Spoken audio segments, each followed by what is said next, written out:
Good morning and welcome to HR in 10. At 10. I'm Jason Perry. And I'm Kimberly Bradshaw. And we're here to give you your weekly update on HR issues, perhaps with a little bias towards things in the COVID world as well. Yes, but we might touch on something that is non-COVID related a bit later, I think. We might. A sign that there's light at the end of the tunnel and there is life after COVID. Hopefully not too many months away. Exactly. Shall we start with the report that you found that said 3/4 of HR people think that the value to the business has been recognised more? Yes. Do you know, obviously you and I are slightly biased here. We clearly think HR is a wonderful resource to any organisation.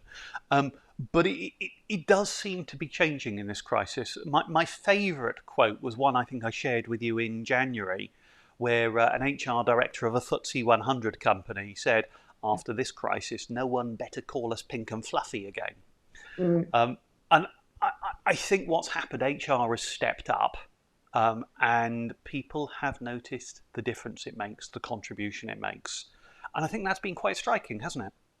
I think it has. And, what it says to me also is that there's more of a recognition of the strategic role that HR can play, not just the technical, operational, legal and compliance side. We've had to really get to grips with some amazing things very quickly with no reference. And, it's been crazy this year for HR. Yeah.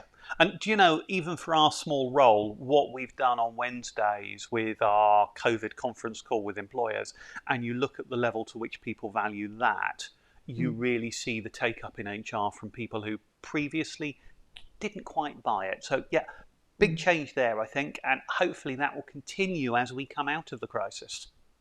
I think so, yes. And talking of the crisis, should we perhaps talk about the statistics on deaths by job function? Yes.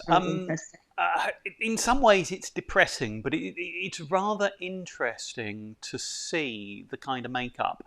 We've all heard reports about those on the lowest salaries, for example, are the hardest hit, both in terms of risking losing their jobs, but also their risk of catching the disease and perhaps getting very ill or possibly losing their life.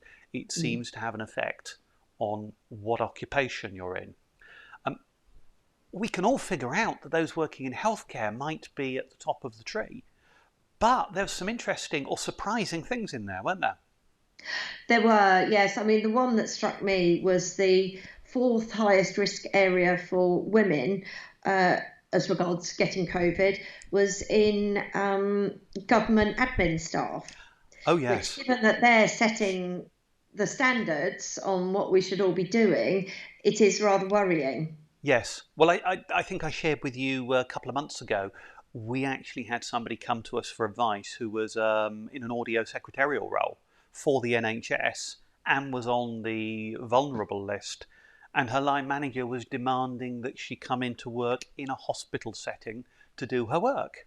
And we have a scenario where we have ministers, senior government advisors standing in Downing Street offering advice. But it's not as simple as everybody doing it. And that's perhaps the contribution HR has to make, isn't it? We need to help people understand the seriousness of that. Yes, I think there's another example of that as well. Wasn't there an outbreak of 6% of staff in a DVLA site? Yes. Which, again, one of the things I've been coming across in talking to clients and employees is that people think they're doing the right thing. They appear to be following the guidelines, but something is going wrong somewhere because the virus is still spreading. Yes. So is it that the virus spreads in a different way, or are people not being as careful as they could be? Yeah. I think the thing we have to do is just accept this is a keep reviewing what you're doing, not I did a COVID safety audit in April when we had the first lockdown last year and we know we're good. This is a constant review each week, each month. Say, is there more I can do? And I remember having a conversation with one of our clients a few months ago who said to me at the time, it's really difficult. We've taken so many steps to make our people safe.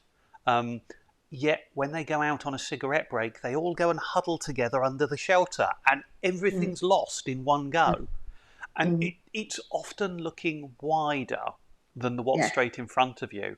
You and I have both talked before about people car sharing on the way to work. We keep them separate, but then they get in a car at the end of the day for 20 Yeah, minutes with poor ventilation and all the windows closed and breathe over each other.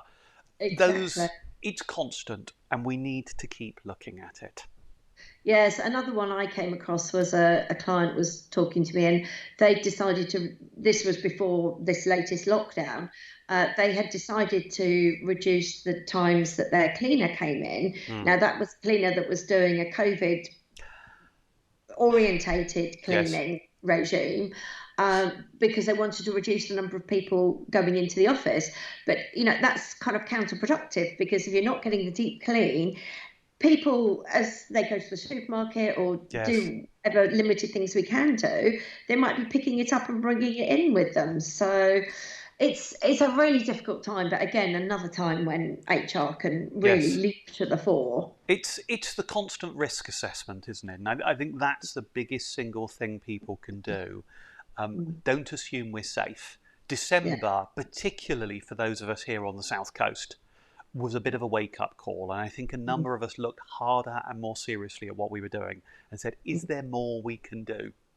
And that mm. really is what we've got to keep doing. We have the vaccine rollout coming ahead, which is looking good, so long as the EU don't interfere in too much of a negative way. But it's looking good, and it looks like certainly the CEO of AstraZeneca is forecasting we're going to have. I think it's my brain's just gone blank. Is it 30 million vaccinated by the end of March? I think. I Yes, I think it think it is, yes. was. Yeah. Yeah, I know it's a big number. I'm just trying to remember whether it's 13 by the middle of February, but they're predicting 30 million yeah, by the end of March. A yeah, huge portion of the British population. yeah, So there is definitely. brightness ahead. And given there's brightness ahead, perhaps we ought to talk about Oh, the tribunal do cases. you know, I was just trying to move it on without actually talking about postmen relieving themselves in laybys. But no, let's go with it. Let's talk about postmen Well, relieving they're themselves in none post laybys. related, which I think is really exciting at the moment, even though Absolutely. they're interesting scenarios. Which one do you want to start? Well, you've mentioned the post one, so shall we start with the postman? Let's start with the postman taking a wee in a lay-by. Why not? Yeah. So, as I understand it, he was photographed by a passing member of the public in a car, I should. complained about. I Yes, feel a need to make clear it wasn't somebody taking a photograph as they passed by. It was dash cam footage, so that's right. constant Yes, recording, yeah. and some video footage was shared with Royal Mail in the form of a complaint. Clearly, he's there in his postman uniform and his red van or whatever, and they've thought this is inappropriate. So somebody's made a complaint. Yes, and then for whatever reason, they decided to get rid of the man, Yes, yes, which presents all sorts of problems because not all the facts and the research had been done, had they? So yes. he won the was it 35,000, I something think like that? this one was £37,000 in So, damages at a tribunal, yeah. and in essence, it came down to a couple of elements. One of them was a very obvious point if you think about it. The Royal Mail has a large workforce of people who work outdoors, away from a regular place of work. Calls of nature happen. Mm, And the fact of the matter is, many postmen and women have at times needed a call of nature, and they mm, haven't all been fired for it. So you've mm, got, first of all, this differential between how this individual was treated, and therefore the question of, was he being treated fairly in a manner that other people would have been treated? But secondly, it was suggested that he had, because of some of his involvement in health and safety type areas, I think it was health and safety, whistleblowing, perhaps a mm. little bit of union involvement, he had a slightly troubled relationship with his line manager. And maybe it was a convenient excuse to get rid Mm. of him, rather Yes, than being something that needed to be done because of the lay-by incident. exactly. Are we going to have time to talk about the Tesco's one? Very, very briefly, I think. But I think the Oh, big lesson there in that one is Don't use what look like easy excuses. It is so important, if you're dealing with a disciplinary, to do a thorough and detailed investigation. And Absolutely. Yeah. fairness of discrimination isn't necessarily about what the individual has or hasn't done.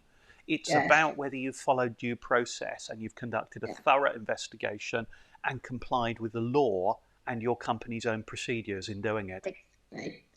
Exactly. And looking at the timescales of when things happen, because I know the Tesco's one happened 3 months after the event that was Indeed. Quick. involved. Yeah.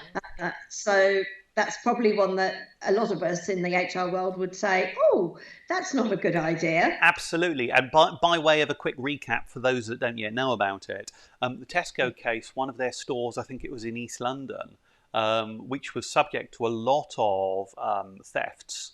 There were no security services on site. And the store manager apprehended somebody, took him into his office, and physically restrained him when he thought he and customers may be under threat. And a bit of video footage emerged from a disgruntled member of staff 3 months later saying this store manager broke our rules about manhandling customers. And that was the reason they dismissed. Yes.